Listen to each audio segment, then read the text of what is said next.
Hello everybody, my name is Victor Bravo and I'm with Lithia Subaru of Fresno, and I hope you're having a wonderful day. Today we are going to be talking about the 2018 Subaru Forester and the base model, the 2.5i. We're going to talk a little bit under the hood, then I'm going to go over the middle of the car and the inside, and then we're going to go over the back. We're going to talk a little bit about the all-wheel drive system and what separates Subaru from everybody else that's out there in the market. Give me just a second.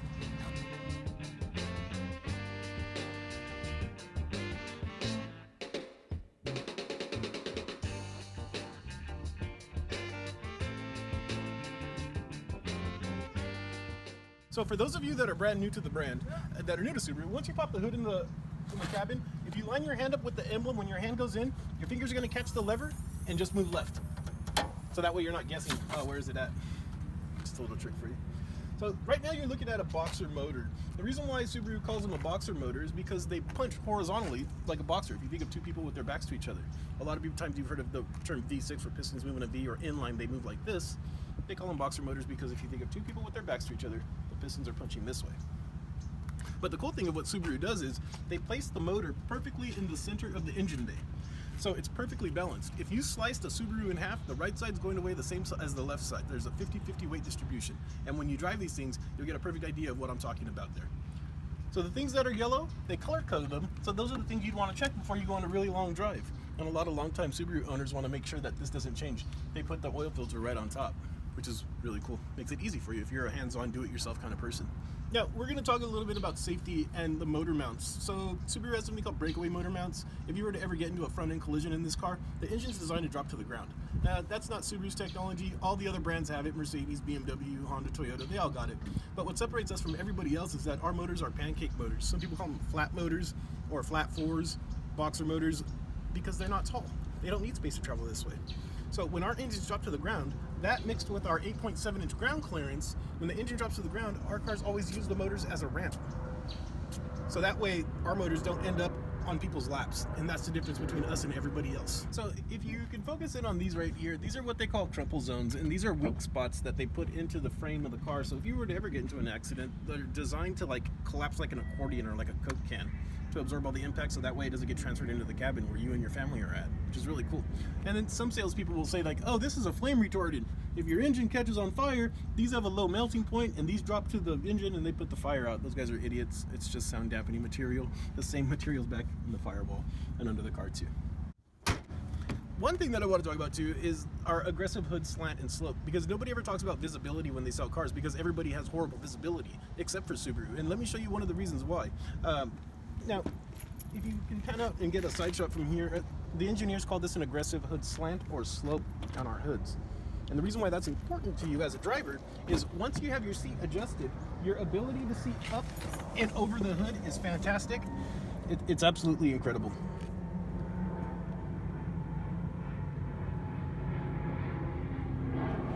Another really cool thing that I wanted to point out to you is if you notice that our mirror here, it's put on the door.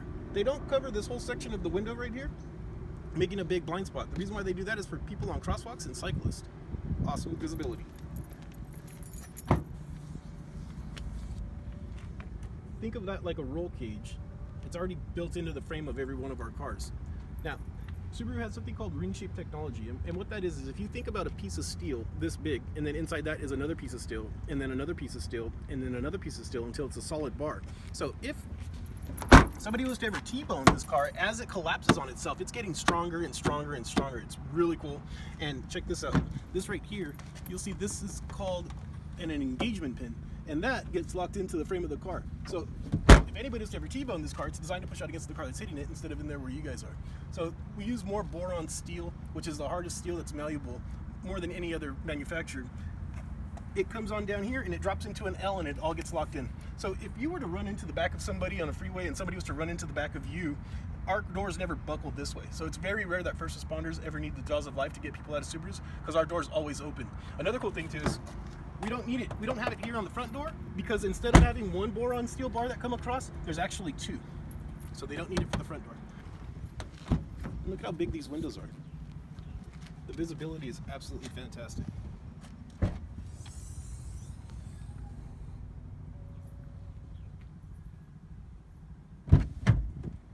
We're going to talk about cargo space here. So I'm going to show you this. if you were to, let's say, go to Costco or go to an estate sale and you were going to fill this whole area up and you didn't want this seatbelt in the way, it's very easy. All you do is you take this, give it some slack, you take the corner of the seatbelt here, and you just push it into this little slot. And that releases the seatbelt. That gets tucked up here.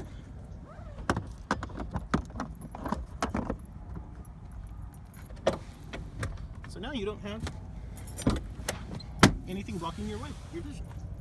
So if you're new to the brand and if you're coming from Toyota or Honda or Mazda or Kia, one thing that you're going to notice is that Subaru puts their gas tanks on the passenger side. They do that for two reasons. One is shorter lines at the pump, and two, if you're ever stuck on the side of the road because you ran out of gas, you're not trying to put gas in your car where cars are zooming by you.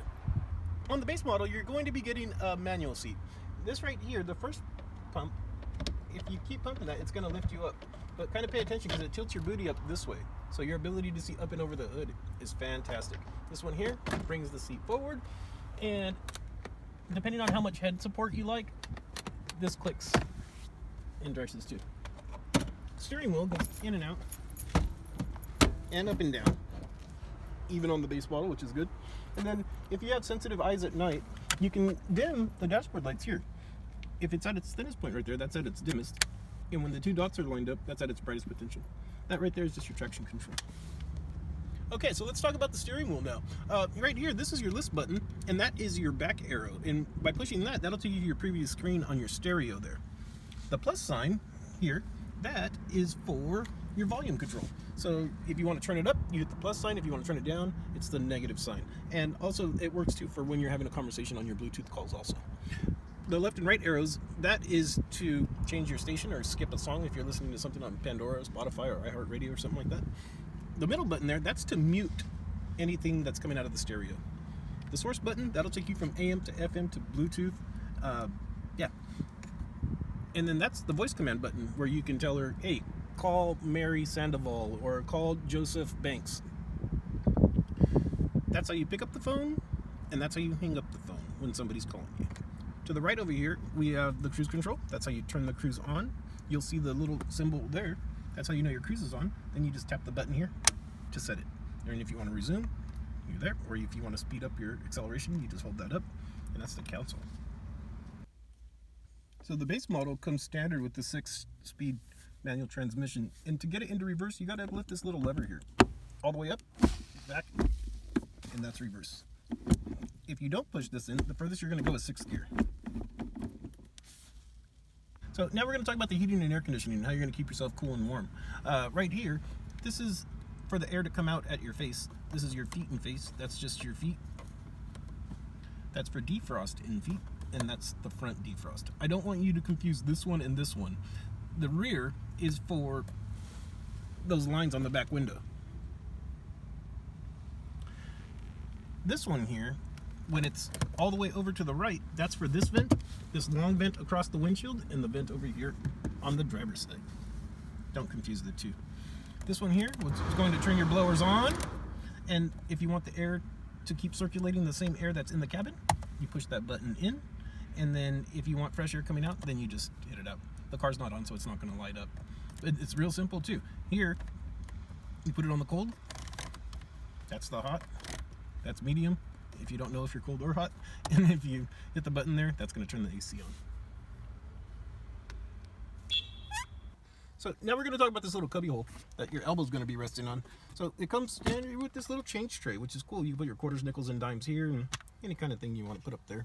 If you look inside here, you'll see an old school cigarette lighter charger, an auxiliary jack, and a USB port. And it's pretty deep too.